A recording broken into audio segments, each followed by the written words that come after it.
Hey, welcome to Guitar Knobs, the guitars, gear, noise, and nonsense podcast, hosted today by these knobs. Well, Tony's not here. Yeah, so what do we do now? It's just me and you, Rob.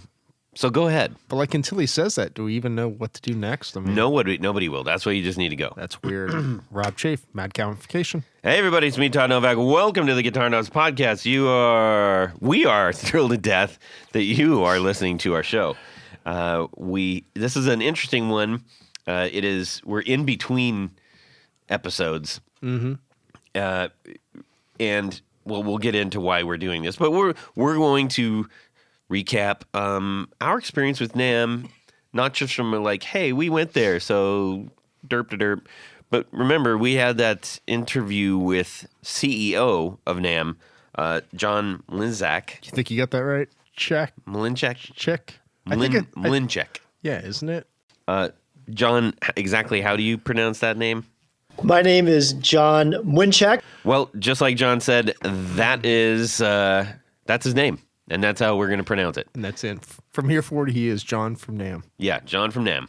So just real quick, no, we're not going to linger super long on announcements. We're not going to be doing the big would you rather. We just want to just kind of do a quick report, partially because let's talk about what happened, what was in our music world this week, Rob. On the count of three, say what happened. 1, 2, 3. Sickness. Yes.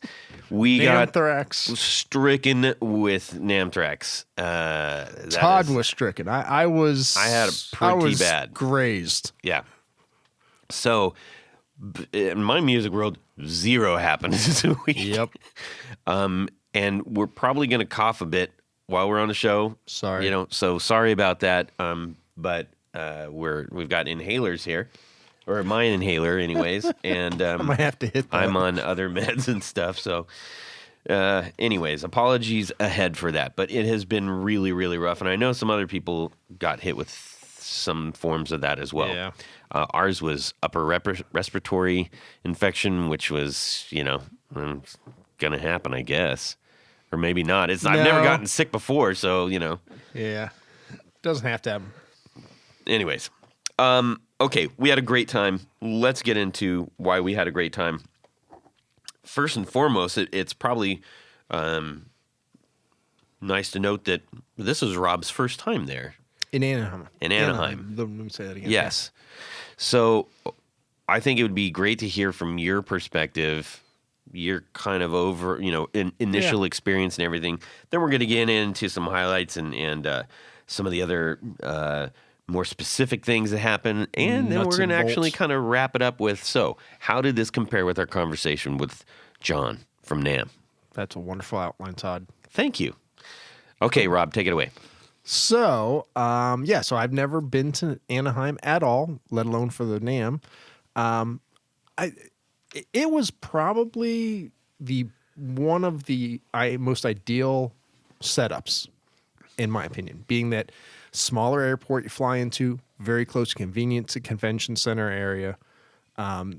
The proximity of all the hotels, restaurants down there in relationship to the convention, the layout of the convention, it was kind of perfect if you're going to put something like this together. Mm-hmm. So you don't have to fly into LAX. It's not a more congested area. It's a really nice area down there. You got lots of food options, just everything about it. You know, it's kind of ideal. And those are things that you don't always think about. But, I think that's important. And the convention center is great. It's massive, way bigger than it needs to be for what, they put on there. That's for sure.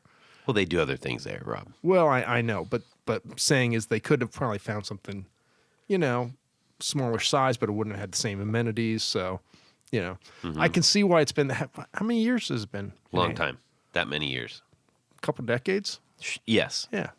So I can see why they keep it there, Yeah. So all that was nice. We stayed at the Hilton.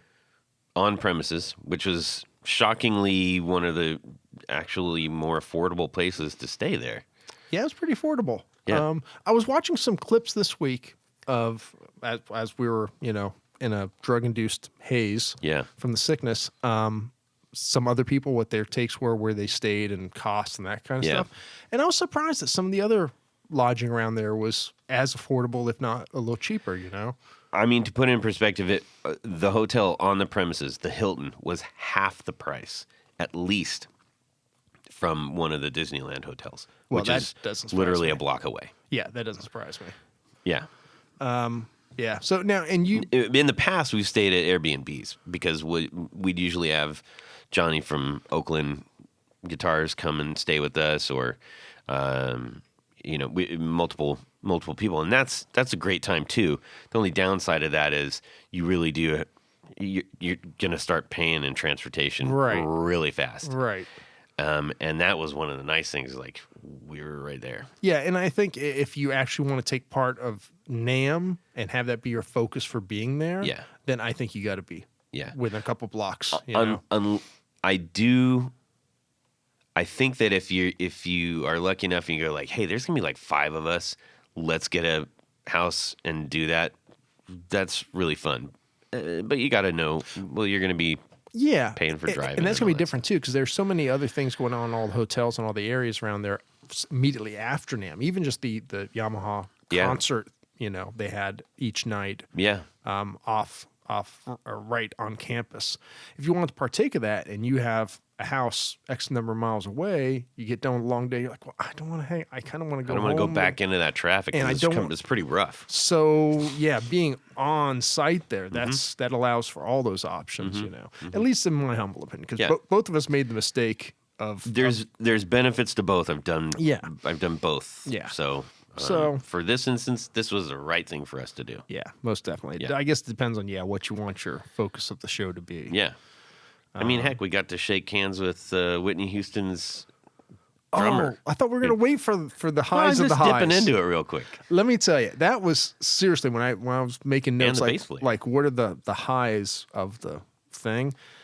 It's funny, that was one of the highs, and not shaking the hands because he's this guy or because I don't remember his name. Sorry, but there's so many musicians in that area and players, and it's funny that you could tell these two guys were the real deal. Mm-hmm. We had no idea who they were. They were playing in Paul Reed Smith's backing band at a 45-minute set in the Hilton lobby. It was really good. Yeah. Really good. Yes. But we walked in the room about halfway through, and the backing band was it. Yeah. I mean, you could tell all of them were seasoned professionals. Mm-hmm. And yeah, so afterwards, I tell Todd, I'm like, hey, I got to go say something to the drummer and the bass player, because they were just phenomenal together. And I walk up and I tell them, hey, really enjoyed your playing, blah, blah, blah, blah, blah. Have you done gigs with the bass player before? No, I said, you and the bass player really lock in. He starts laughing. He's like, yeah, we should. That's my brother. Yeah. And I was like, oh, okay, that makes sense. Yeah. Come to find out, talk to the bass player, tell him the same thing. It's like, oh, yeah, that's my brother. No, I'm sorry, it's the rhythm guitar player told me this. Yeah. He said, yeah, the drummer played for Whitney Houston for however long. And so it's like... And both those guys, they could probably roll out a tie-length list of everyone they've played with. And they were outstanding. And you could tell, it sounded like, and I talked to the rhythm player, I'm like, how often do you guys rehearse? He's like, oh, no, we never do. Yeah. We just do this X number of times a year, and you could tell. 100% pro. Whole different level. Yeah. Whole different level. So, so that's just a little tiny bit of that, and I think another weird thing about if you're on site and something like that, you're just gonna have more chance encounters. Like, I was in the elevator and we stopped, and I actually went up to go back down one because I was just impatient.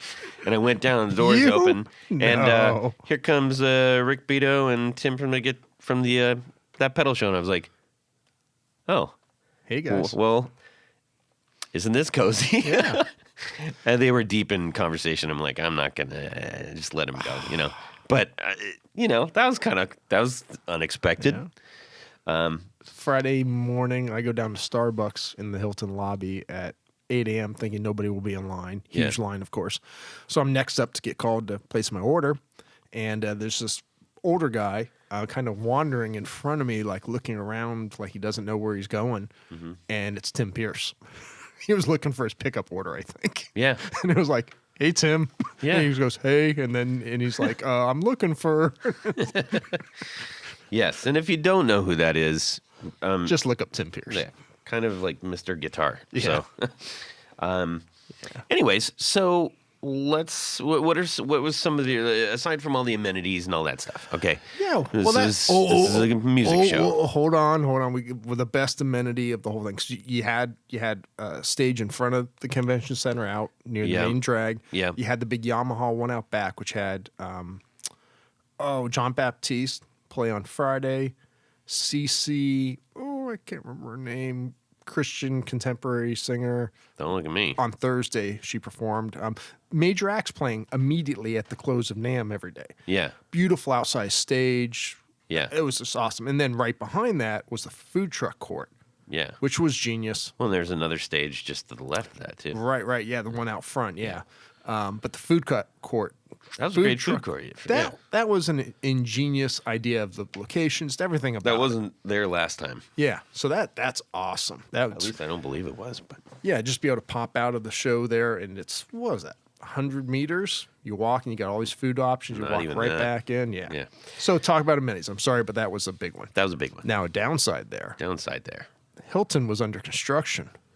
Yes, a lot of it was. The lobby. The lobby was. Yeah, that was unfortunate. I mean, they couldn't help it. They got to do it at some point. Yeah. But it was like, you walk in there like, geez, okay, this is all Yeah. fut stuff. I think everybody's like, whatever, let's go. Yeah, I know. It'll be better next year Yep. because that'll be all. Okay, so let's talk about the floor. Okay. So, walk us through what your initial take on that was. So it was actually 4 halls interconnecting, right? Yeah. A through D. Mm-hmm. Yeah. It was how can I put this? Confusing. How? It's numbers and letters, It's numbers and letters. and each hall was basically a different Sort of. music industry. Sort of. Ish. Sort Ness. of, but not really. They had some things that were Well, there's a couple brands, like Baldwin or Roland or what was another Eventide, where's like they're serving different things. well, sort of. So and did you find Eventide?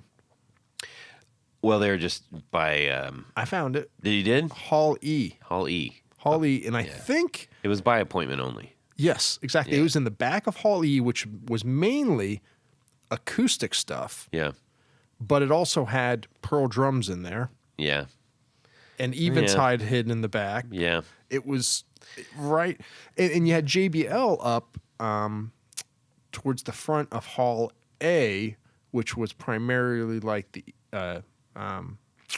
EDM DJ Yeah. kind of stuff. You're smacking your mouth a whole lot. smack. Yeah, you got to be careful of that, or else somebody's going to write in and tell you, like, if Rob smacks his mouth one more time, I'm never listening to the show again. That happened Will that on be episode number 2, Todd I believe, Novak? and I never did it again. Ms. Pretty Todd much, Novak. almost never did it. Yeah, I'm sick, man. I'm still. That's okay. So yeah, that's what I mean. So where some things were in proximity, and it's obviously like a sort of grid system. Yeah, But it's a grid done by someone who's not an engineer. well, I mean, you gotta understand. I mean, it's like there's already a grid there, right? Yeah. They've already laid it out in a pretty perfect grid. However, Go ahead.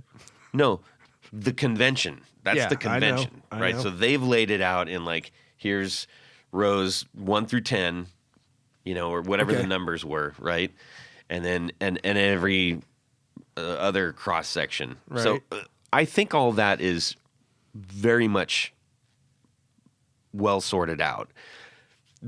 I think the problem is, and it's not, this is not the biggest problem in the world, but if you have like Marshall come in and go, and it's squatting across like 4.5 things, you can kind of get lost on what am I on now? And, Yeah. Well, and more so than anything else, like if you're gonna have a behemoth like Marshall, right there, like they had Pedal Land, with all the independent guys. Yeah. That co-op thing. Yeah. But then they had this amp company right here. Then they had, I don't know, whatever, I'm trying to think of an example. Floyd Rose parts over here. It was disjointed. I wish that they could organize things more cohesively. Maybe that's on purpose, though. Just like the supermarket is laid out so that you go through the whole supermarket. It might be, but I think for people, buyers, content creators, it would make more sense if things were organized more together. And maybe that ties into the plan that we were talking about with John. Because in the past, that was very much like that. Really? Yeah. Yeah. Wow. See, and I like that because going all the parts, any parts stuff. Like, hey, I need 1,000 chrome tail pieces. Right. Okay. All of that is basically in one area, and it was just actually usually downstairs. Right. Now, why? Yeah, that would make way more sense because. How can I put this? I know for a fact that we missed things because they were like, oh yeah, I can't find Eventide. Well, yeah, it's behind Pearl Drums in the back of Hall E. Yeah. Where nothing else is. It's like, well, what the? Yeah. Well, and remember, Caroline was on this really weird, just like. Island off right. Nowhere near any of the actual stuff that he would usually be associated with. Right, and next one was like something, I don't know, New Hampshire College of Music or something. Yeah. It's like, yeah. Did you pick the short straw? Is that how you got this? Yeah, I don't know. Who'd you tee off? So that's what I mean. So like for us going in there, we usually focus on smaller builders, and we would go to pedal area, we'd go to amp area. It was like, whoa, wait a minute, what's this over here that has nothing to do with this? Or we want to go see the Billy Zoom pickup. It was like in the hallway between. He's there. Two. He's like, that's his place, though, and I think. But if you've never been there before, right, you may not have to use the map, and you have to look it up. And they've got a very good app that helps you out with that. Yes, but when you're on a phone and you're half blind. And I've just got the iPhone 6. I don't have like the super tablet size thing. Looking at that map is on the app. Rob had to use the spot his flashlight to look at menus. Everybody. Oh, absolutely, absolutely. I had to get out like my magnifying glass on my phone to use that app because I'm like, because there's what 4,000. Yeah, there's a lot exhibitors there. So anyways, you're looking for, yes. Yeah. So my point being, so your biggest gripe of this whole thing was not my biggest gripe, not my biggest gripe, but that was a thing. It would have been, it would have suited me more and seemed to have suited creators as well as buyers to have that, as you described it used to be. And I know my experiences when I was a buyer at NAMM in Nashville, that's the way it was. Things were grouped and it made it very easy and convenient. If I was looking to add to my lines, I go and look, here's the acoustic, and here's my buyers. Whereas I'm going to miss out on a brand I might want to buy into because they're way across over, hidden somewhere. It's like, well, who does that benefit? And some of the bigger conglomerates have to be conglomerates at that point. They're like, well, we're not going to be in the guitars because... That's understandable. Yeah. That's understandable. It's the little guys that will get lost. Yeah.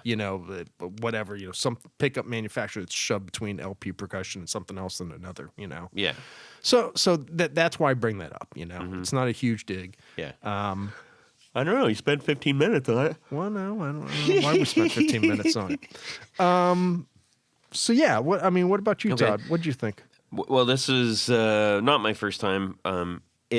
So last time that we went, Tony and I talked an awful lot and raised a lot of questions between ourselves about what we saw and what the omens were. There were a lot of omens last year. What do you mean omens? Well, and the year before that too. So you guys went in 23 and 24? Yes, I believe so. I thought you guys skipped one. We did. We skipped 20. Did 23 start? I can't remember. Anyways. Okay. I think it was the last two that we went to. Yeah, we did go to the last two. Anyways, Okay. We were very concerned because a lot of the floor was empty, and the plate. Usually they send you to a downstairs area to go get your badges and everything, and they said, no, we got plenty of room in the main floor to do that, which was another like, whoa, where did all the people that would usually be here go? Mm-hmm. We were concerned previously with, there were some major brands that just weren't there compared to like 2018, I think, with this when we went. So pre-pandemic versus yeah. And that's that's a conversation that I know a lot of you who are listening have heard a lot about from all the various content creators. Like, where the heck is Fender? Where's Marshall? Where's Gibson? Where's Boss? Where's just insert your favorite brand? Where's JHS? And they were non-existent, previously. When we had the CEO on, we addressed a lot of those things, and that was a prerequisite to have him on the show. Because, we didn't want to just make it a NAMM commercial. Right. And I was pleased because a lot of the things that we talked about, like, he really did make good on. That doesn't mean that all of a sudden everything's fixed, and one guy can't just fix all of NAMM either. And to that point, I don't see it as a fixing situation. COVID in every possible way with the music industry, it forever changed things. Yes. So now it's nothing. What will NAMM be it's for not in the a future? Fix. There are some things that in the state of wherever it's at needed fixing. And those things were taken account. Right. The bigger subjects, which we'll kind of touch on as we go through this, are looming out there. I mean, we had a lot of spirited conversation about what those new omens are. Yeah. Just that was really interesting conversations that we had about that. Yeah. We'll touch on that shortly. We don't want to turn this into a big salad of things. Whatever. Hey, it's our podcast. Rob, as you know, I like a little bit of order. Not too much. I think So in going to you're going down the path of comparing it to the past couple years. Right. So attendance by exhibitors as well as attendance by exhibitors was up for sure. If you had to put a number on it, did it look 30% more? I won't say X more. I feel like you have to take it from the 100% away. Okay. I know that sounds weird, but no. Previously we were probably looking at like 75% of what used to be there. Well, that was us going, whoa, right? Then the next year was like 80, maybe even just 80. It was a little bit uptick, but we're like, hey, is this going to happen again? Right. To the point where that's where we had so many questions about it. This year felt much more healthy. Okay. Much more healthy.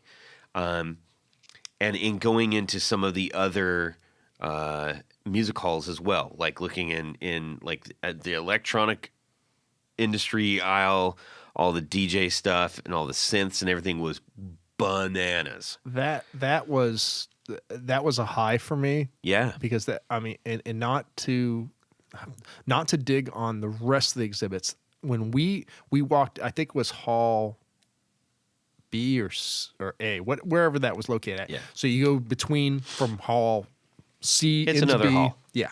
But you kind of walk through a partition area. It's a short hallway to connect. And they're all open. There's no doors or anything. But passing through there, felt to me like we entered a different show. Yeah. The level of energy and excitement and it was something else. I am not a DJ guy. I'm not an EDM guy.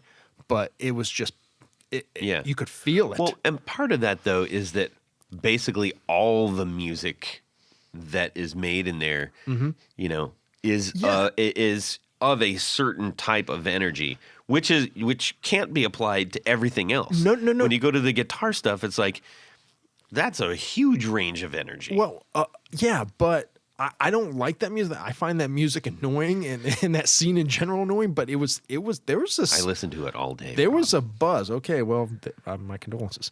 But no, I mean there was a buzz. I actually do. I believe you. Yes, I'm just telling everybody else that. It was something else, but that was the one area of the show that was everything was innovative, everything was new. Where many other parts of the show, but some of that is also that's new to you. Like you yourself said, I don't listen. I'm not familiar with this scene. I'm not familiar with the equipment. It is, but as I was looking at booths and you're in there playing with the little keyboard, and I talked to a rep from whoever the company was, and I said, what new products they have, and they went, well, and the whole line of everything's new. Where I asked that in the guitar area, and I can't tell you how many people I said, well, what's new for this show? Nothing. Yeah, there was a lot. That's true. When because you're how many talking, times can you when you're talking about this pedal, is new and exciting, I mean, to me that I thought you were playing that to like the entire area kind of thing. No.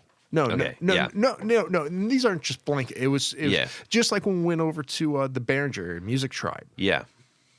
I'm not a fan of them and anything they do, but they had a lot of new exciting products and things to show, and because that's new technology. That's where so that's all I'm saying there is that whole EM DJ area. It was. I probably would have spent more time there just checking it out for sure. Yeah. You were having a blast just touching things and pushing buttons, and putting headphones on, and and I was. It was very interesting to me to see that, but but that's one of those things where people can go like, dang, this music over here is so much more exciting, and this whole scene is so much more exciting. And then when you go over to the guitar, it's like you got everybody from all the different genres are all jammed into one pile. So you got full on pointy guitars right next to the mandolins. Well, and this goes into a bigger discussion that we had some degree of where guitar is in pop culture versus we can't other do things. that yet. No, we can't. That's a whole nother podcast. But I think we're seeing that bleed into the show. That what guitar for 40 years was is now a tiny little percentage versus. I have some thoughts on this that I'll save till we get to another section down at the back, and I'm going to make a little note. Duly noted.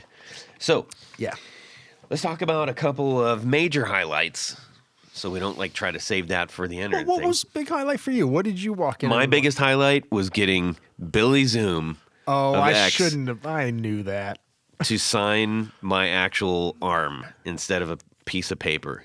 I should have videotaped you standing in front of Mr. TV Jones. Yeah. Todd was standing there like a kid, waiting for the ice cream truck to show up, and he was so patient. He patiently waited. After 20 minutes, I had it. Rob said, "I'm going somewhere else." Yeah, I'm going to go sit down because I'm standing on concrete for 6 hours. Yeah, it was. We talked to TV Jones, who will be on the show, Thomas V. Jones. Just so everybody knows that. So we're really excited about that. And then I noticed it said the legendary Billy Zoom of X is going to be here. And I was like... And he squealed like a girl. I did. I was so excited. And, I've seen them loads of times. And I've actually gotten to shake his hand twice before. Mm-hmm. And, it's like when you meet your heroes, it's exciting. Yeah. And here, of all places, I was like, oh my gosh, this booth is going to be mobbed. I got there right when he got there. And I told him all the things that you say, oh, you're my biggest influence. I love guitar. I tried to play it as cool as I could. Not very well done. He was very kind. And I said, can can you sign something? And he's like, sure. And he kind of looked at me, and I put out my arm, and he goes, I said, will you sign my arm? And he grabbed my arm, and then he looked at me like my dad or something. He goes, you're not going to get a tattoo, are you? And I said, yeah, probably. And he's like, okay, I'll make it nice then. And he took his time and he did it right. I was like, man, this is so awesome. Yep. So my wife still has to clear that, though. I'm working on it. Yes. Have you broached the subject? Oh, then? yeah. Okay. Yeah. So that was a big personal deal for me. Yeah. But then also just meeting TV Jones, like legendary pickups. And here he is, yep. Hey there.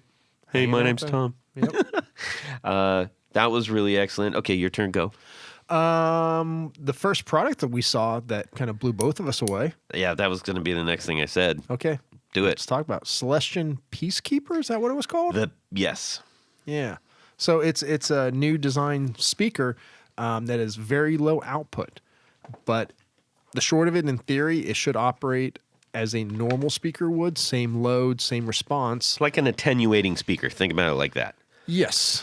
But yeah. In fact, think of it exactly like that. Is that the way is that what they call it? Let me. There you go. Do some Todd's ASMR. got copy. I got the materials. The Peacekeeper is a revolutionary new attenuating speaker for guitarists from Celestian. It's the simplest and most toneful way of being able to dial your amplifier right up to its sweet spot while keeping the decibel levels down. Nice. That's exactly what it did. There you go. Yeah. We probably told every single person that we met there about Todd this. told everybody. I did. Like I walk up on him and he's talking to the CEO of Yamaha Corp. And guy doesn't even speak English and he's telling them all about the Celestian. No, I did tell a lot of people about it. I walked up to you and you were at a major booth. No, that's what I was at Electro Harmonics. He's like, hey, what'd you see? I was like, dude. Yeah, that. No, I walked up on you somewhere and you were talking, and it was almost that scenario where you're talking to somebody that chances are didn't actually care about this, but you were so excited about it. I made them care. Yeah. Yes. Yeah. So anyways, Well, let's talk about that a little bit more here. So what Rob and I saw, and this is no discredit to Celestian, but when he said, hey, let's check out the Celestian booth, I was like, Yeah. Because they haven't speakers. really. We know that. We know what they do.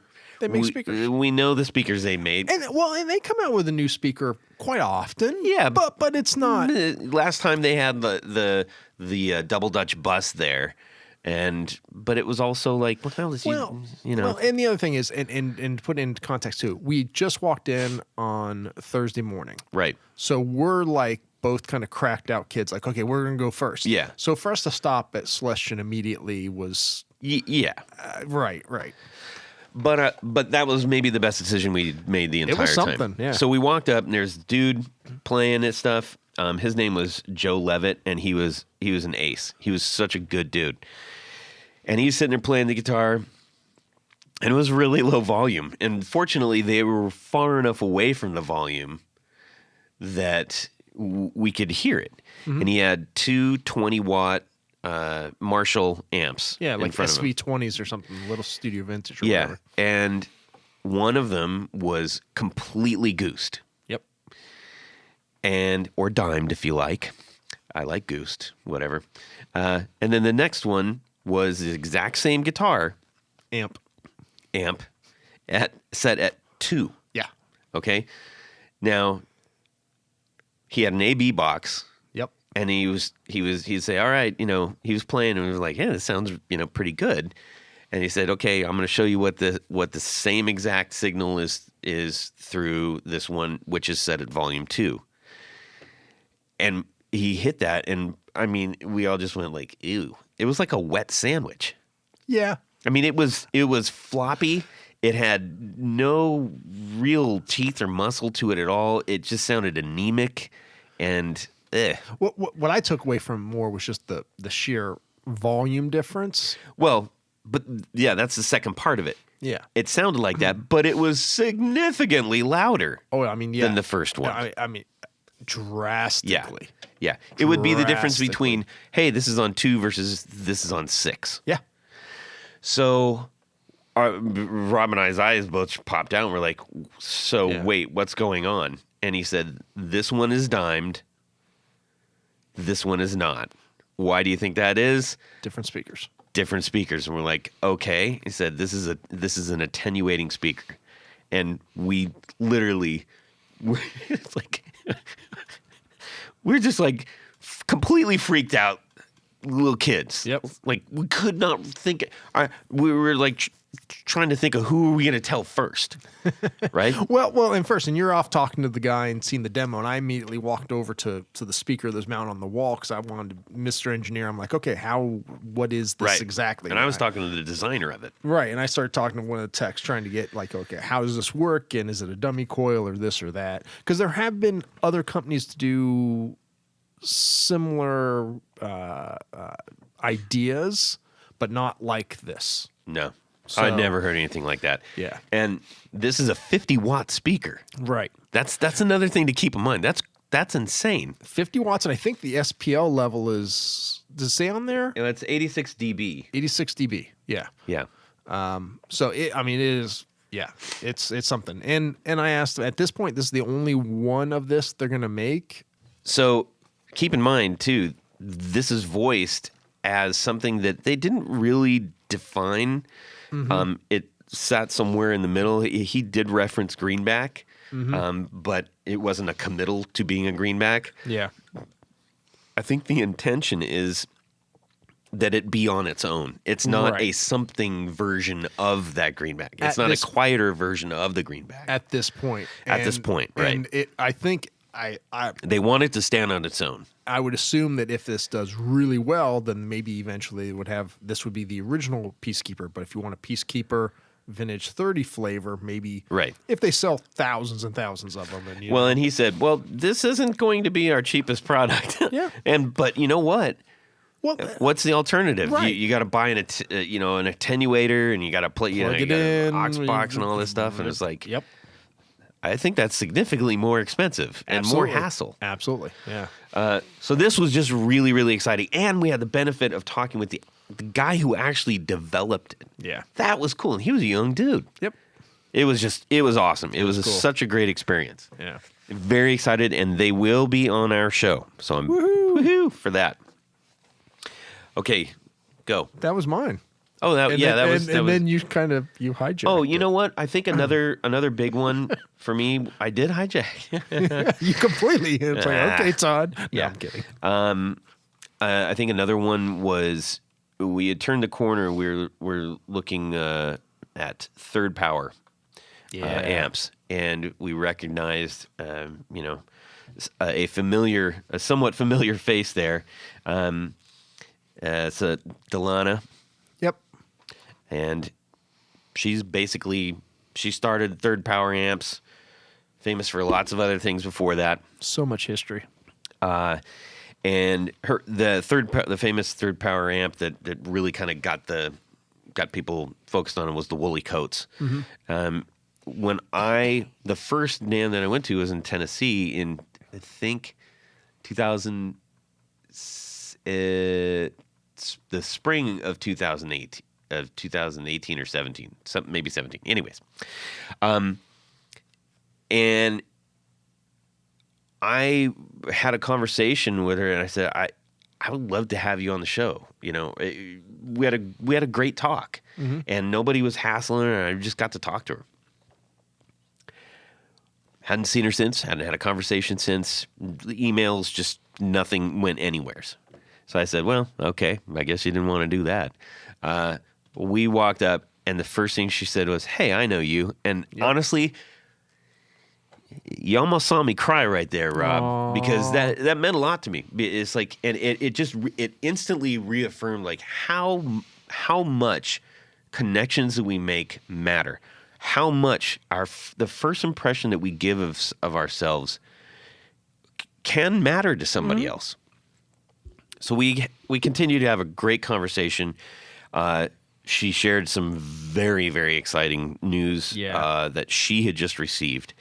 And we're going to have her on the show to talk about not only Third Power, but all the other stuff that is now at her doorstep. Well, and I can't wait to talk to her about the history that she has as both a musician, an engineer, some of the groundbreaking companies she's worked for in the past, how that's led to where she's at now. I mean, it's something else. And I'll say this, we both walked away from that, and I was like, what a genuinely just fantastic person. Yeah. I mean, Yeah. Somebody who clearly cares a great deal about that. And I can give a little bit of context to the conversation that I just brought up, which was she said after that show, I basically just shut everything off. Yeah. I shut down. I just tried to focus on how can I make this the best I could. I was overwhelmed with a lot of stuff. I didn't want to. I just shut everything down. Yep. And that would account for like, hey, I saw what happened. Yeah. Yep. But she was very eager and grateful for the conversation we had. So she'll be coming on the show too. That's one I'm really looking forward to. We talked about meeting TV Jones. Yep. Awesome. Another big one for me was actually off of the. Well, I'll say there's a couple big ones that I'll get to. Why not now? Because I don't want to deviate from the NAMM conversation. Oh, okay. So we're still on NAMM. So we'll keep it in NAMM. I get you. Okay. Well, we waited around. Talk about being patient. For 3 days. We didn't wait around for 3 days. We 2 days. We walked 2 by. days. Here's the thing: when you want to say hi to either a particular person, 1.5 days. Yeah.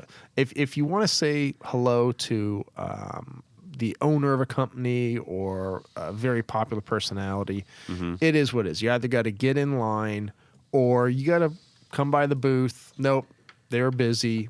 Walk away, come back a half hour later, walk away, come back half an hour later. And we had to do that with this particular person. We just couldn't catch them when they were free. It is what it is. I mean, to his credit, he was always busy. He is always giving of his time. And I'll tell you, you call the factory and half the time he'll answer the phone.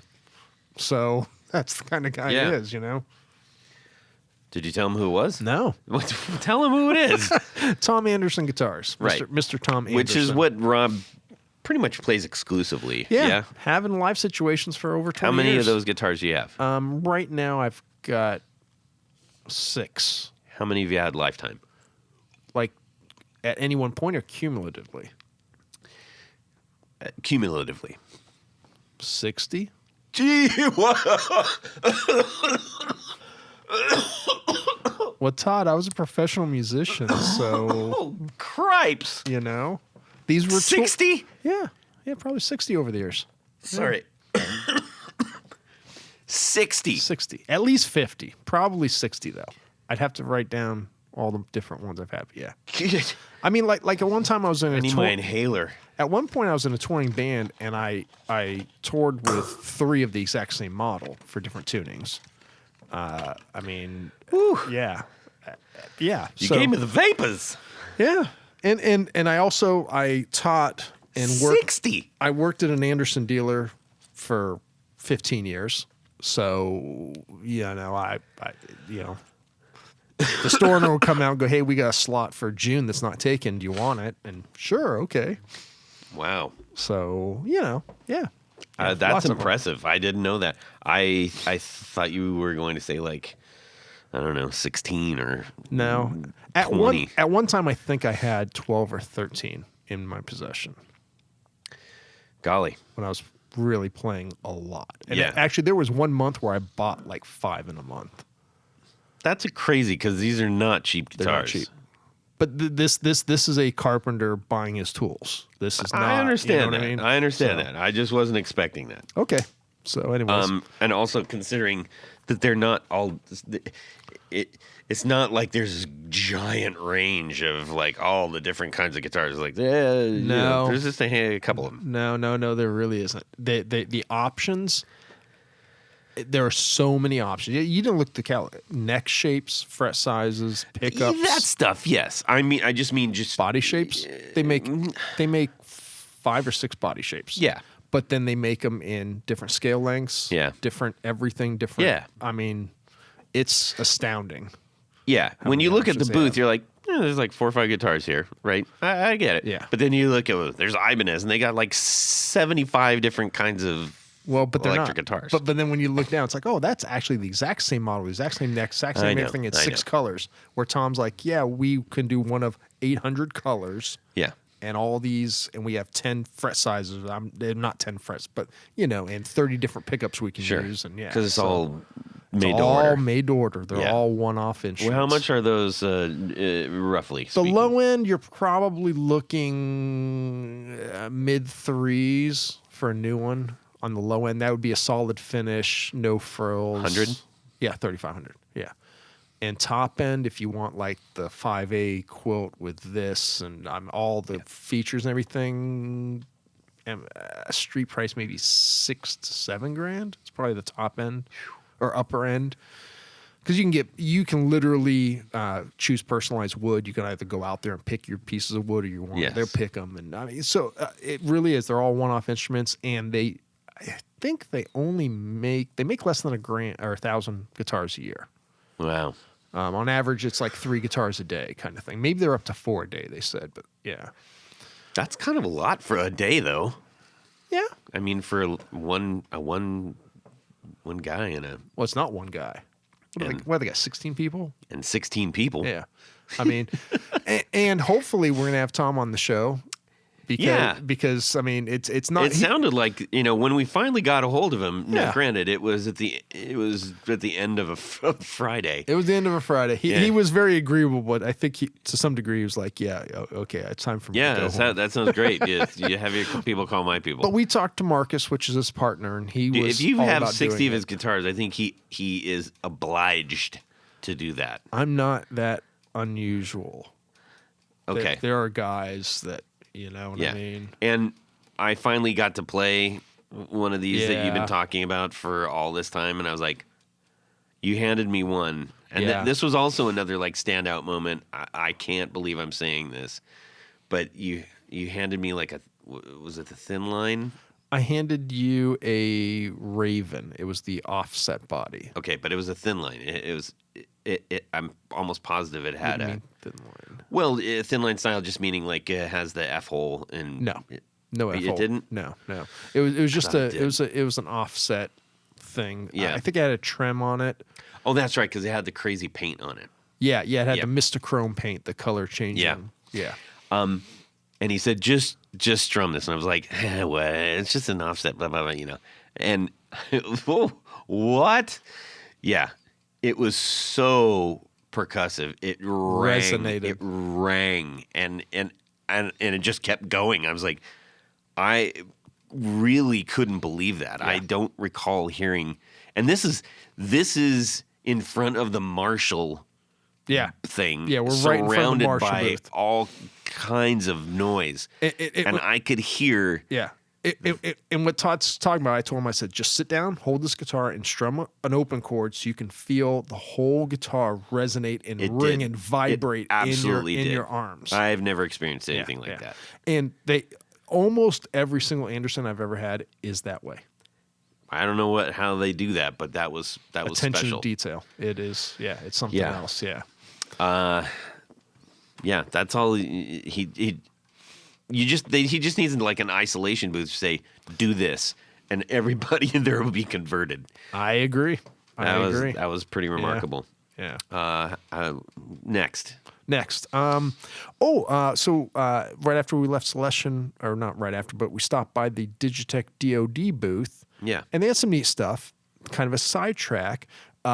Walk up to a guy and I'm looking at name tags. You just got to look at the name tags to see who you're talking to, see what their position is, all that kind of stuff too. But he's in the booth and I recognize his name.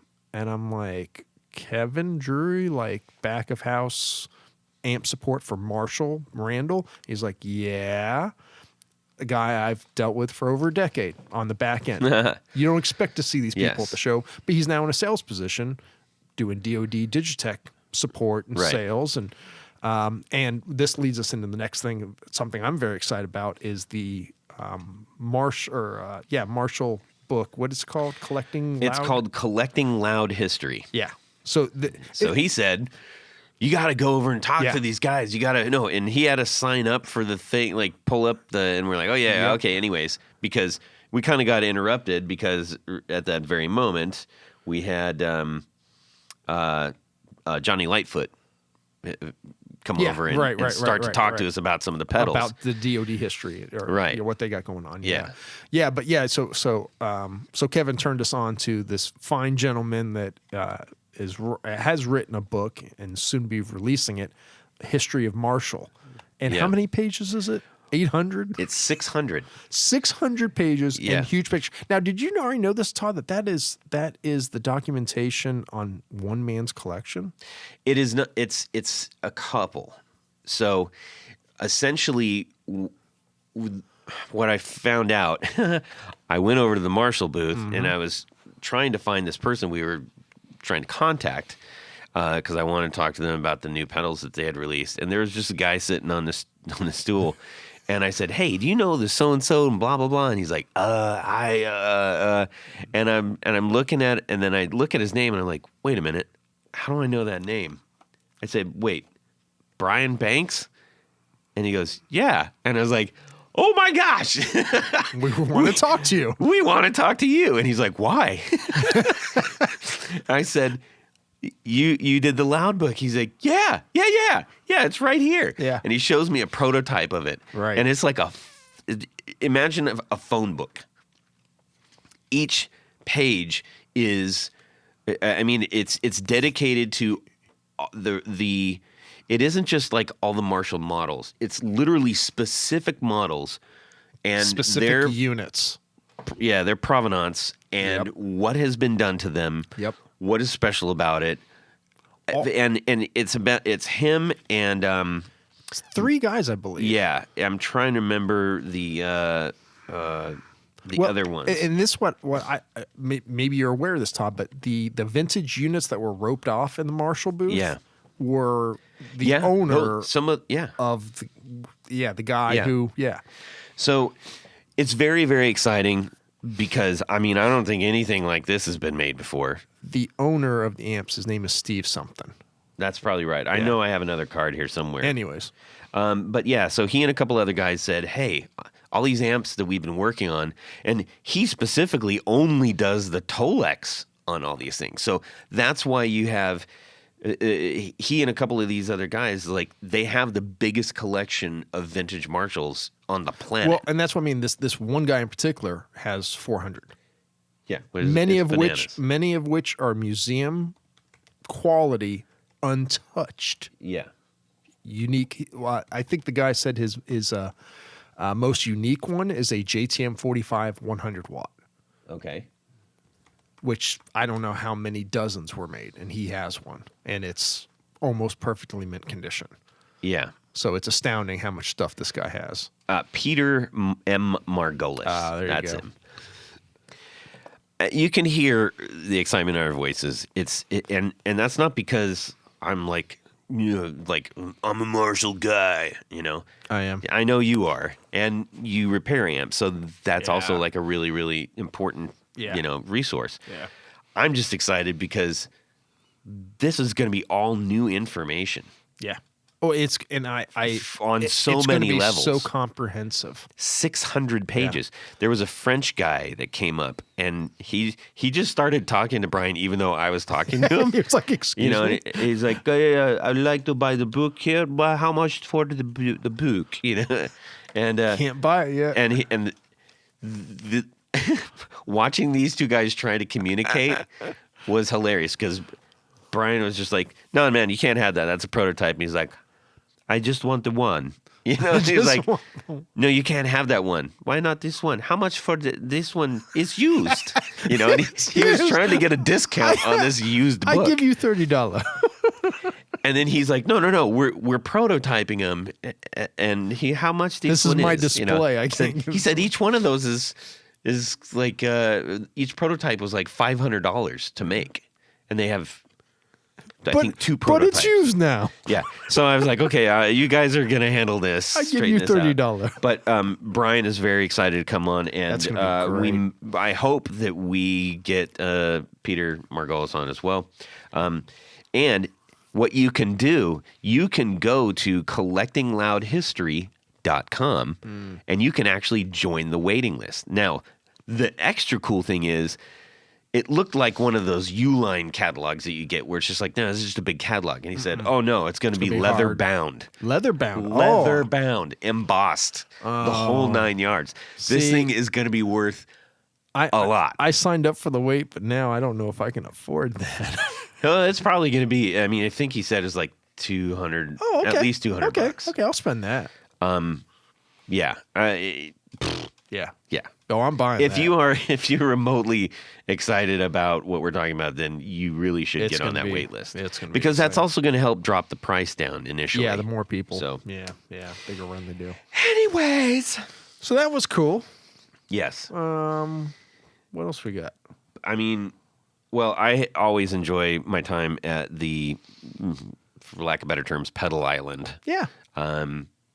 It's Everybody so was gr- like, Todd. It was like going, what's the old show from the 90s, Cheers? You were like Norm. that was the 80s. 80s. Okay, whatever decade that was. But yeah, you were Norm. Because literally, Well, there was a lot of norms there. yeah, well, right there. Because you obviously, know a lot of people in that the small boutique. It was pedal. great. Yeah. It was really, really great. Got to meet Cosmodio Instruments in person. Yep, nice guys. Got to see our friends at summer school. I got super cool. Got to hang out with super cool. Yep, super cool. What about Acorn amps. What about talking about new people? We Yes. met the new owners of Mad Professor Pedals. Yep. Very, very excited about that.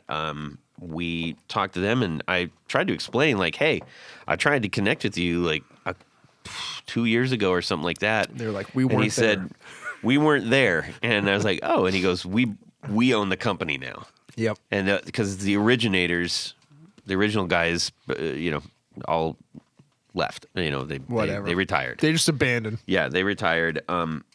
So they're very excited. They're like, yeah, no, we want to come on. We want to come on. We Yeah. want to talk.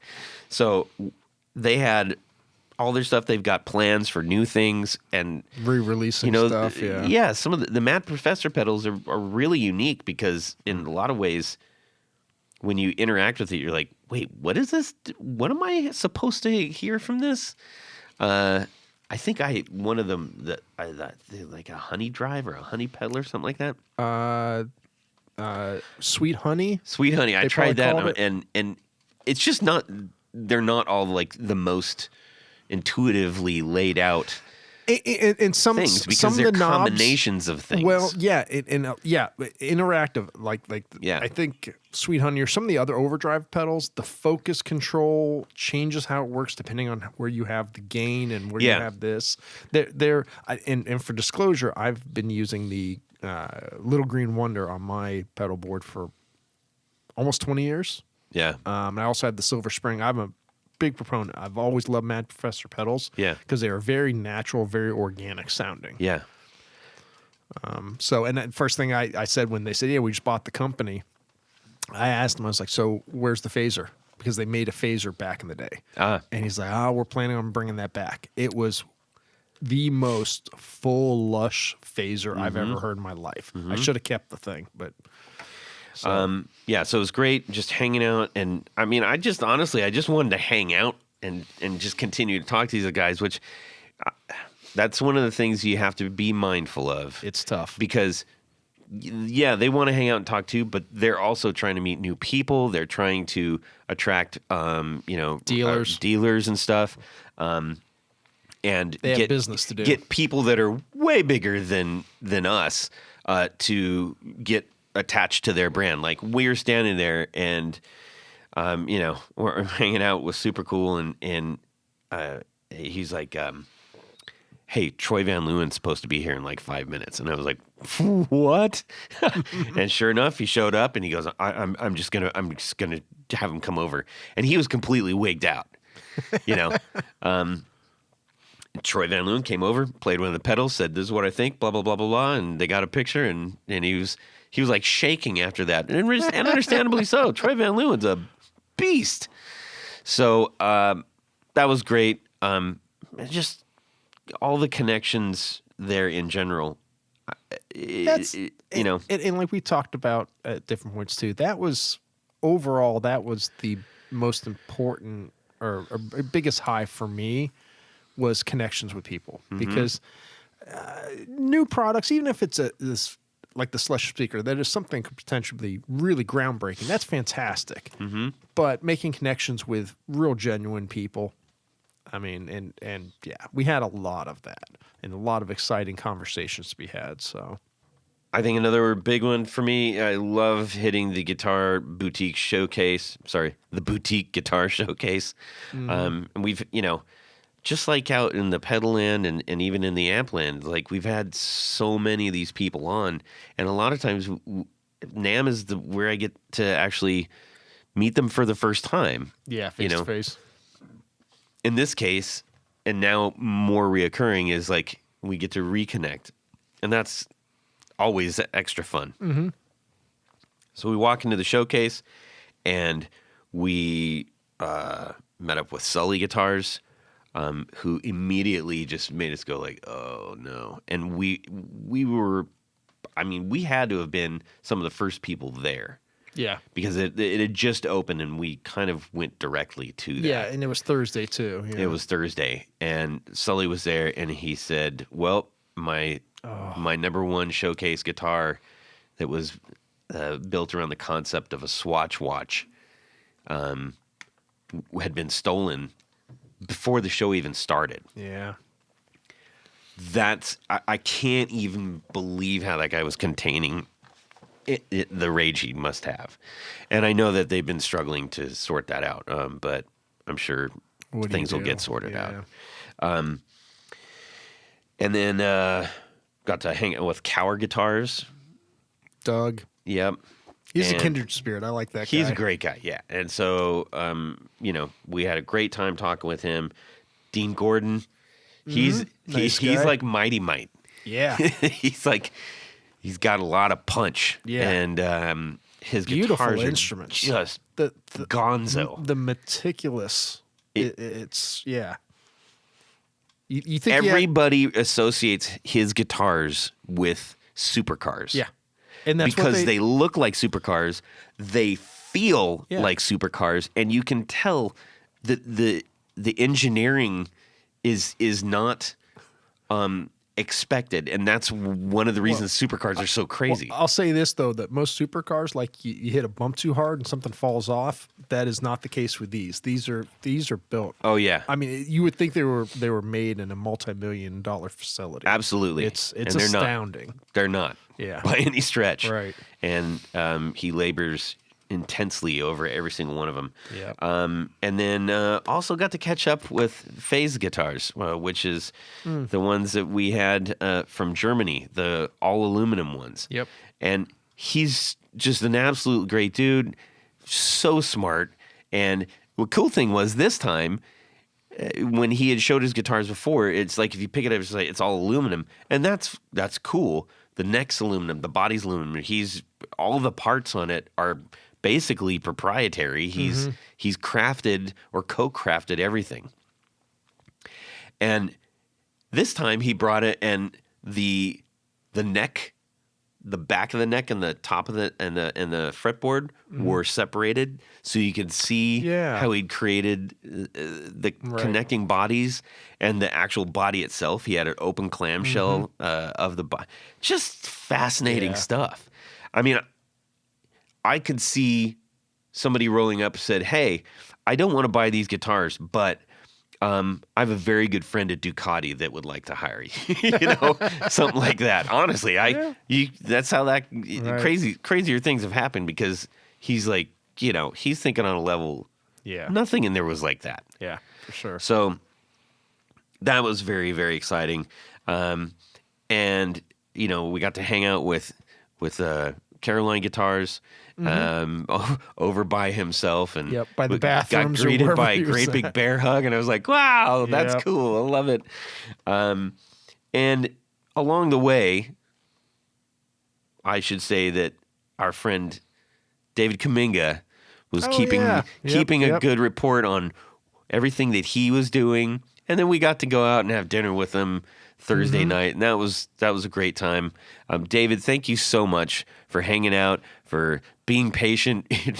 Where are you? I'm in 1100C. Okay, Hitting a moving target. You know? it is absolutely like playing Marco Polo in the biggest pool at night. Yeah, it was something else. Yeah. So we enjoyed hanging out with David. He's, he loves this stuff so much. Loads of fascinating stories to share, and all of the conversations that he has had. Met up with a handful of other fans, and I also, you know what? Oh, I forgot. Car amplifiers. Steve Carr. Steve Carr. What a sweet guy. Absolutely. And we said, hey, we're from, can you come in? He goes, yeah. Yep. He did not like. A lot of times you have to say, so tell us about the show and give you the qualifications so that that like, hey, we're semi-legitimate and all the stats and everything. And then they go, okay, well, let me think about it or whatever. And no, he was just like, yeah, I'm all in. Let's go. Yeah. And then handed us this little, like, almost like a coloring book of like, this is how my amp works. Right, yeah. Which was like, this is about my company. It's a little cartoon book he gives out when you fill out really the warranty sweet info. Yeah. Yeah. Yeah, we had lots of, talk about the people that we hope to have on that we made connections with. There were so many. We're talking, Anderson and loads. Like we got to follow up with 2 Rock divided by 13. Yep. Other ones, Red Panda, Victory, Lawler. Yeah. Boy, I can't even remember now. There's just so Eastman. many. Eastman. Oh, yeah, that was early on. Yes, Eastman was early on. We tried to get him on last time.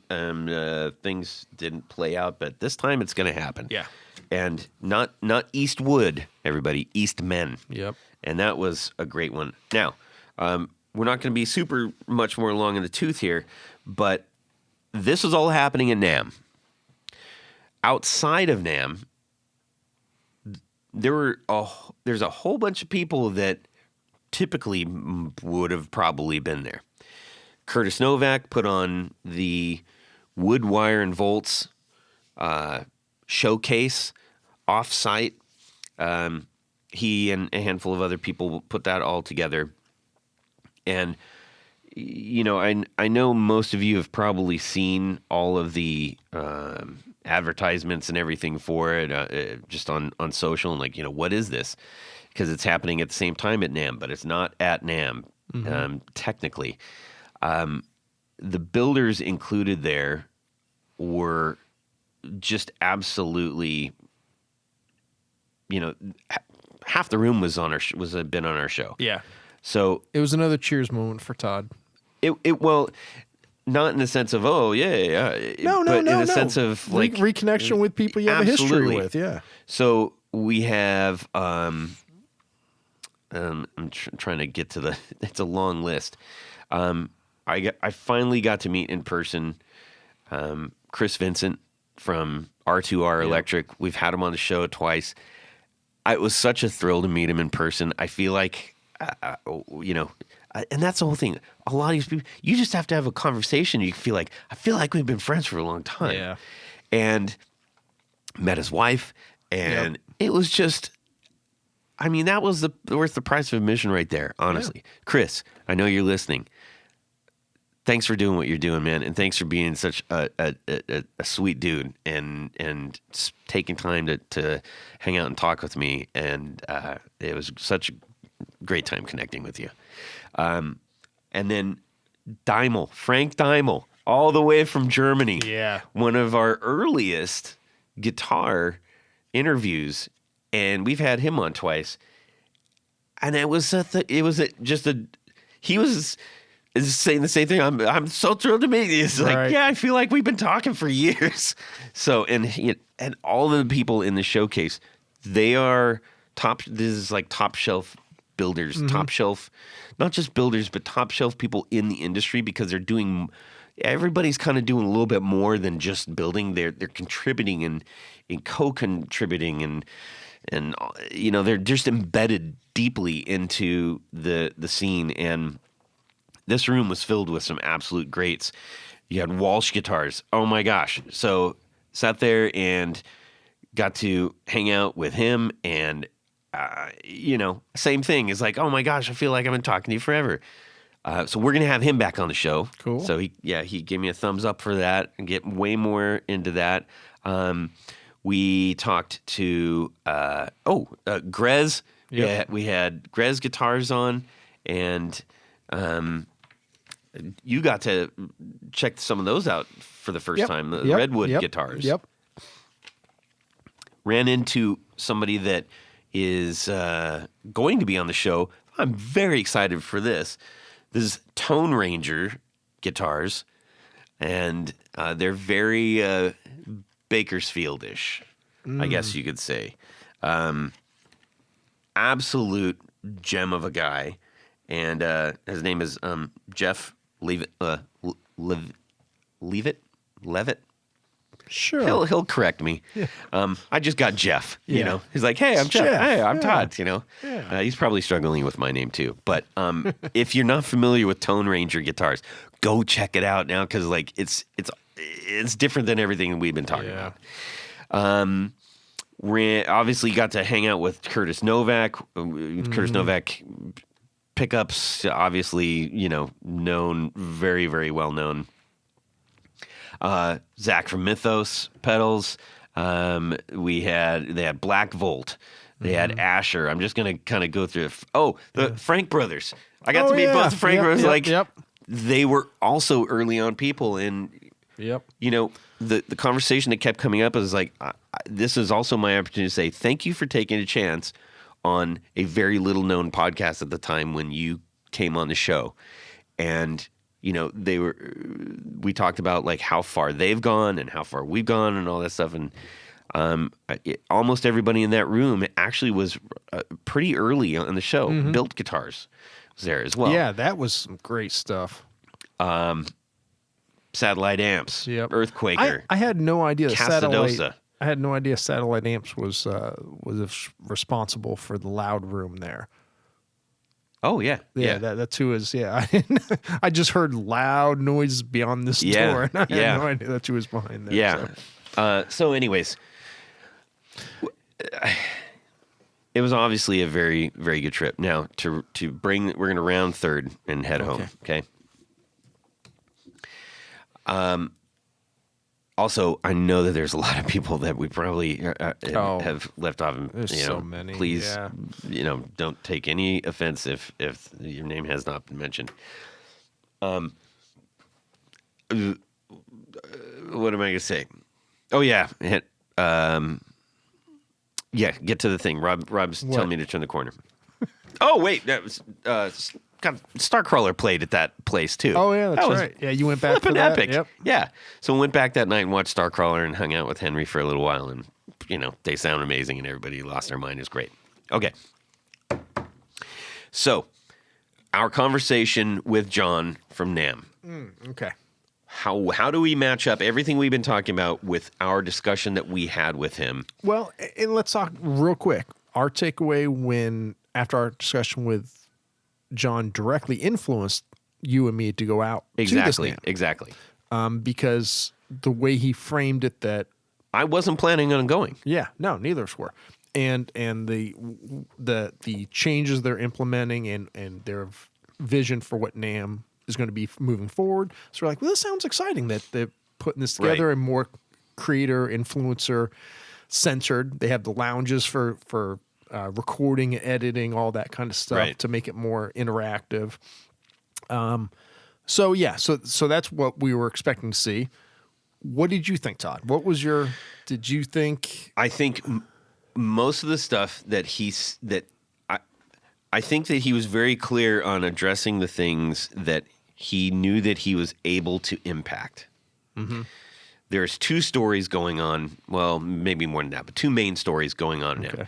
What are the things that have sort of like gotten wobbly Okay, NAMM as it is, as we know it, not what is it going to be, what could it be, will it ever be the same? Nothing. That's a separate thing. Okay, for the existing show of NAMM, as people remember it, in in the last 5 years, where was it? In the last 2, is it going to get better? Is it worth me going? That was essentially our conversation. I think it very much was. And I think there is a lot of things that he touched on that, to the degree that he was able, and I know it's not just him. We had Marshall was there. That was a big thing. Yeah, let's talk about that real quick. It really was. So Marshall was there in a big way. Yeah. Now I'm going to go to the flip side of that, though. Fender was there, right? But it was private only. Right. You had to have an appointment. You had to set up appointments to view, record content, right. do anything. Mm-hmm. So they're being very selective. They didn't want just looky-loos coming through. And Gibson?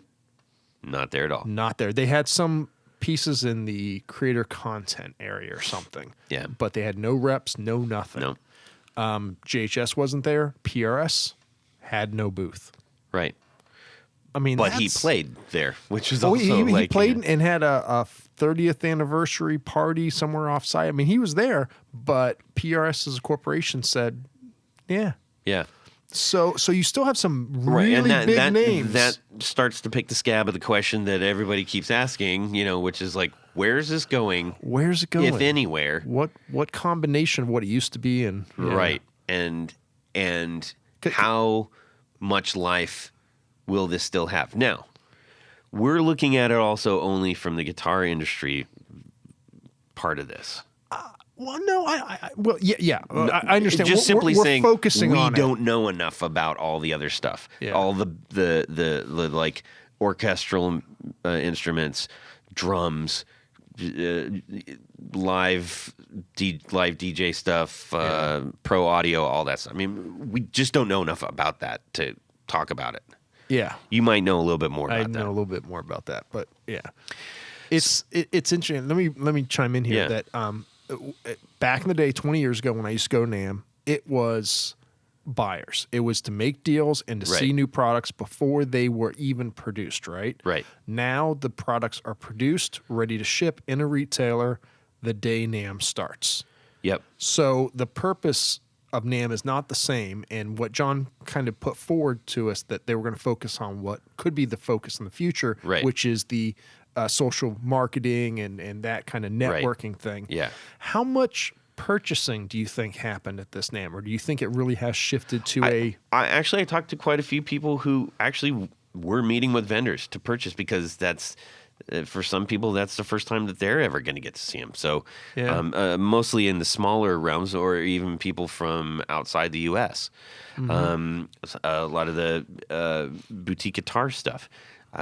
That's just not stuff that's easily accessible. Yeah, so, I can understand the boutique-y thing. And I know I talked to a couple people that do business with Fender, FMIC. Yeah. And I could have sworn Super Cool got in to a new. I'm sure. Yeah, I'm sure. So, yeah. So you had some buyers walk around there. And my point with FMIC, I know that that dealers at appointments were purchasing the one-off custom shop stuff that were there. Yeah, and they were of course booking orders, but most of the retailers. But not high volume, like well, that's just it. Is that they're, let's say that Fender's debuting. On Wednesday at the media event, they debuted the new Standard Series, which is fitting this gap between the Mexican-made stuff and the Asian-made stuff, blah, blah, blah, blah, blah. Well, those guitars have already shipped to all their major retailers. So the major retailers aren't showing up there to then purchase those items. They're like, yeah, we already did our video at Anderton's a month ago about this product, so it dropped the same day this is going on. So those kinds of deals where I used to go in and I would see this new prototype thing and I would order it to ship in 6 months. That's what I mean is the purchasing in that regard isn't there anymore. So well, and maybe it is going to require. And I'm not saying this is bad. It's just this is post-pandemic and internet world. I think the difference that I saw, or that maybe I could think about here, is that if Fender was there, but by appointment only, and that may just because maybe there isn't a big enough new offering to come out and do a big giant thing. They actually had a lot of new stuff. Well, let me Okay, go ahead. So I think the last time that they were there in force is when they had debuted the Acoustasonic, which is the hollow body, electric kind of thing, but acoustic, and then they also had the Jimmy Page Dragon guitar and a bunch of other stuff. Yeah. So they had this huge, it was a big thing. They made a load of media stuff about it. And maybe it's just like, hey, when we're ready when we have something that we're like, hey, we need to sell like a ton of these things, then they can do that. I don't know, but the brands that are that big, you could tell that it mattered. There was just something different in there. People were swarmed on the Marshall thing. Yeah, well, Marshall was, but Marshall hasn't been there. Right. That between the placement, the layout of the booth, it made an impact. I mean, you couldn't miss this thing. It was like a Goliath, Yeah. So I think it was all of that. I actually heard. Did you hear about the George Marshall? Costanza's dad go, "I'm back, baby." Well, we should talk real quick though. As that's going on, and we're walking around the booth, we're like, look at all this Marshall stuff. They were purchased. Yes. They finalized the deal for 1.1 billion euro. Well, and that was part of our huge conversation on the way home. It's like, and we didn't know that was going on. We used Marshall as the example, trying to figure out like where is this thing going to go? What impact does all of this? What kind of a barometer is this for the guitar industry? And the rock industry, and the trickle down effect to the bedroom player. Right. I mean, we were having existential conversation about this, and it was all hypothetical.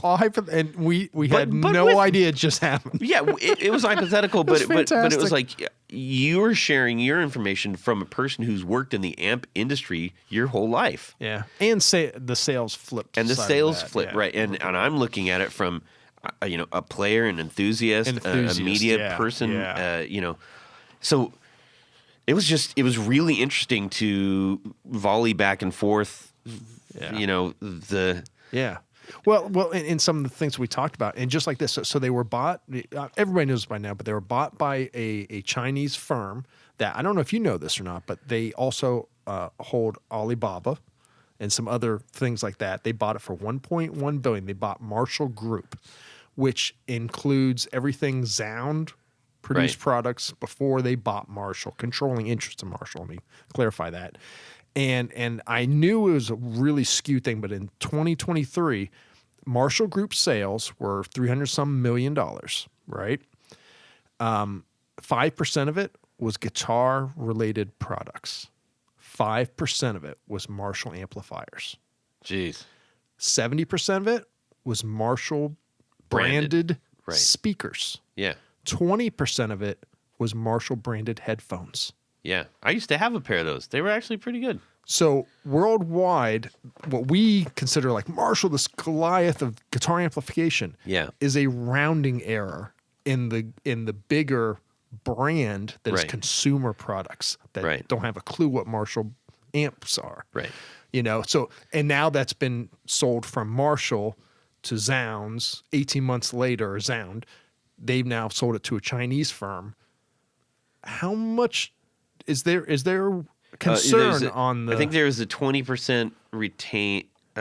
it's more than 20, the family. Yeah, I think it's 20%. But they'd have no control. Yeah, but it is retained by the Marshall family, 20%. Yes. Yeah, some percent. Yeah, you're absolutely right. My point is that they have no say in what happens. Right. They just get a return on it. Right. And so the history, what we see when we romanticize these things, like this is Marshall, and it how could you do this? And Jim's rolling in his grave and all this. It's a commodity. It is a brand. This Chinese company bought Sound Marshall Group because they said, well, can we now move production to our facility and sell it on Alibaba exclusively and strengthen our where can we make more money? Yeah.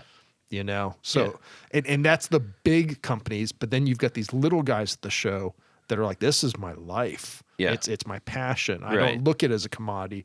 And you've got all those areas in between. And how does that fit with all these vendors? Yeah. Hey, your Porsche is a Volkswagen, right? No, it's not. It's a Porsche. It's all owned by, Right. by Daimler. Right. Anyways, I know it isn't. Don't worry, everybody. I'm not tripping on Porsches or anything. But that's a perfect point because it's ownerships. Yeah. Yeah. And that's another thing. Like, you have shared with me very much a layman in all of this. This company and this company and this company and this company are all owned by this company. I was like, what? Yeah.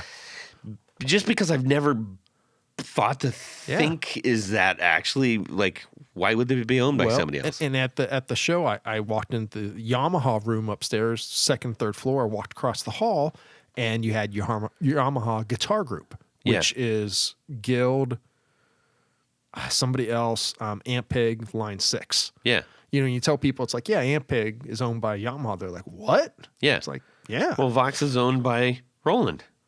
No, Vox is... Korg. Korg. Yeah, sorry. Yeah, Vox is Korg along with Black Star. Right. All these other, Right. So we were like, hey, where's Black Star? I don't know. Where's Vox? I don't know. They're in with...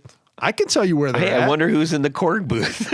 Oh, Vox and Black Star. Vox are Aguilar now. Aguilar, yeah. So it is very interesting, and it Just can like take a little bit of the idealistic shine off of a few things, but whatever. This is what it is in corporate and I mean, there's very few truly independent large manufacturers now, Yeah.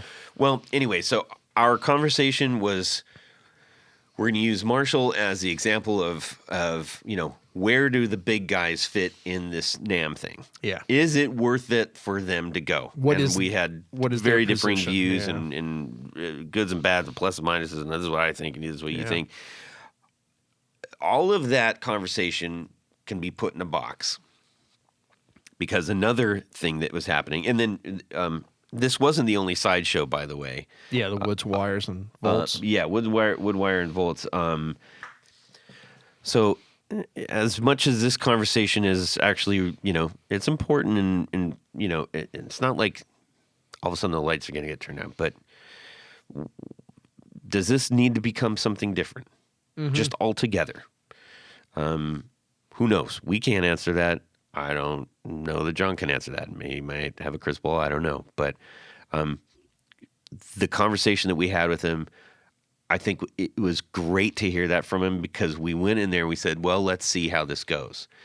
And I think very much the things that he was earnest about improving or updating or upgrading, I think he did a good job of that. Oh, absolutely. And not just him, everybody that he's worked with, obviously. But so I didn't feel like he was selling us a bill of goods. Oh, no. Even when he was on the show, I'm like, no, I 100% believe. Oh, absolutely. Yeah. Absolutely, yeah.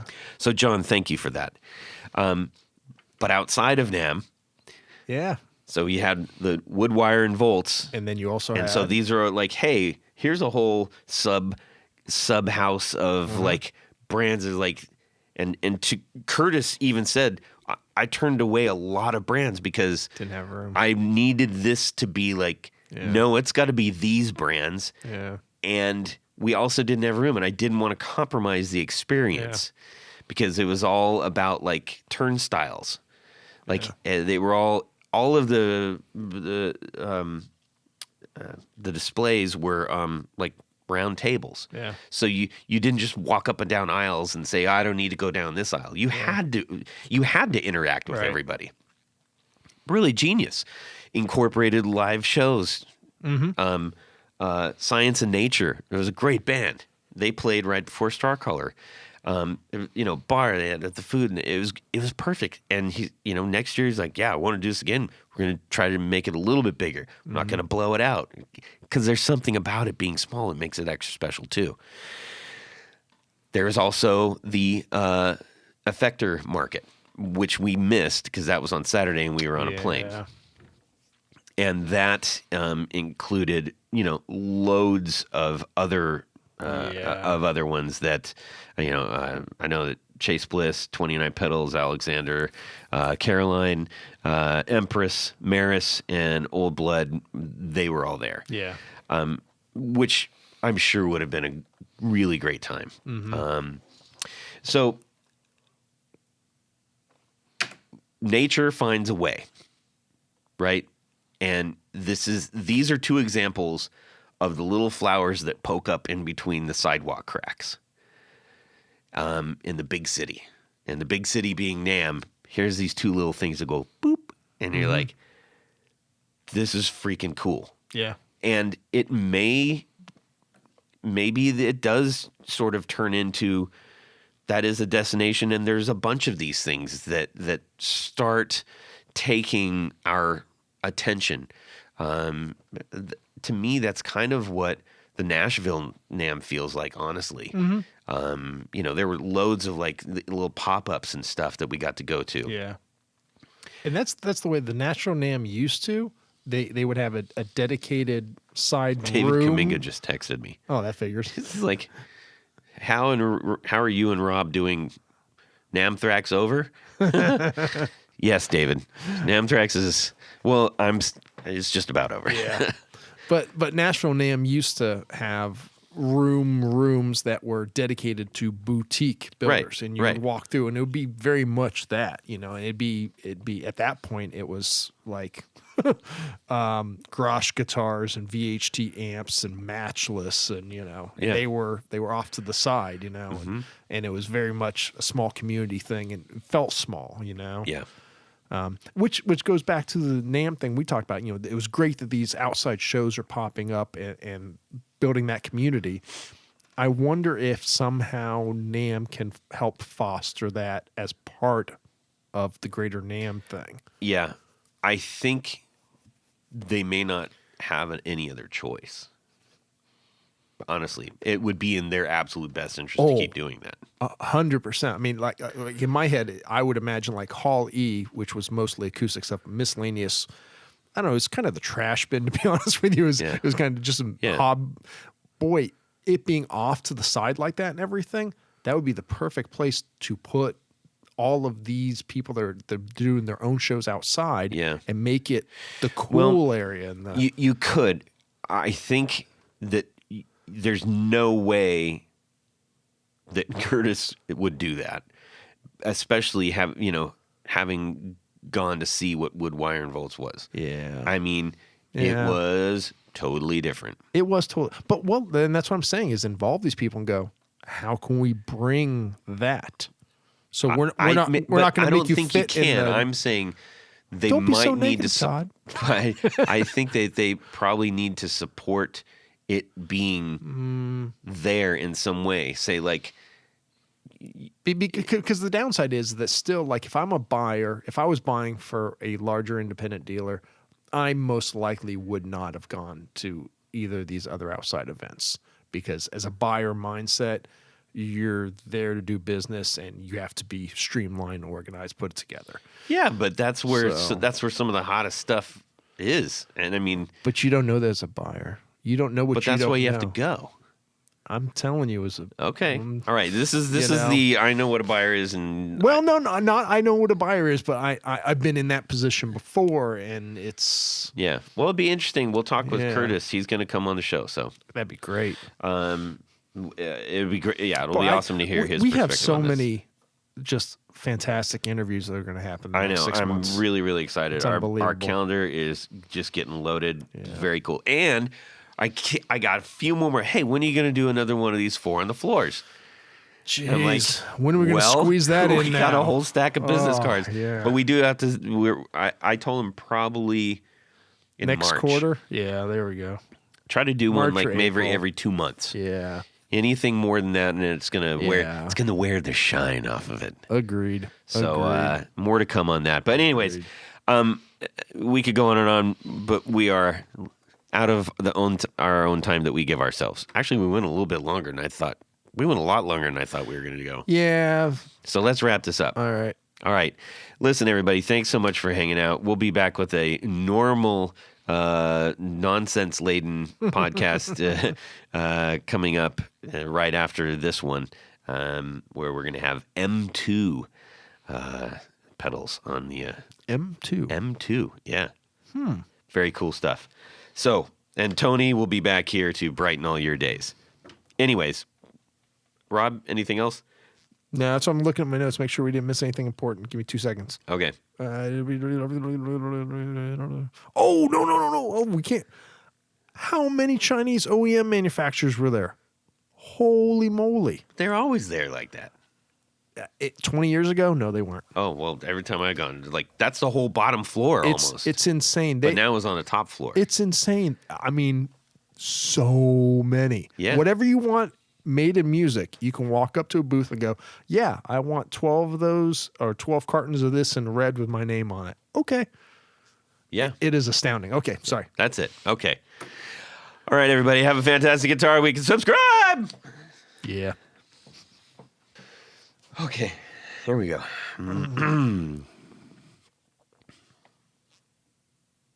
Rob, there's nothing really funny to say, is there? No. I'm gonna die.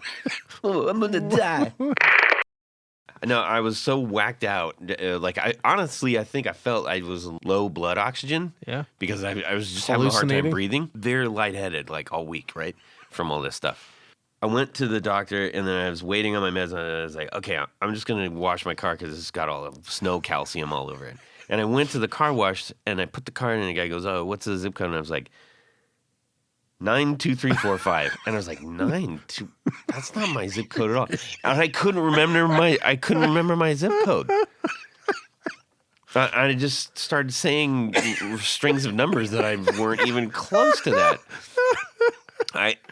And he goes, it's okay. I'll just put in mine. And I was like, oh man, I better get home. Oh my God.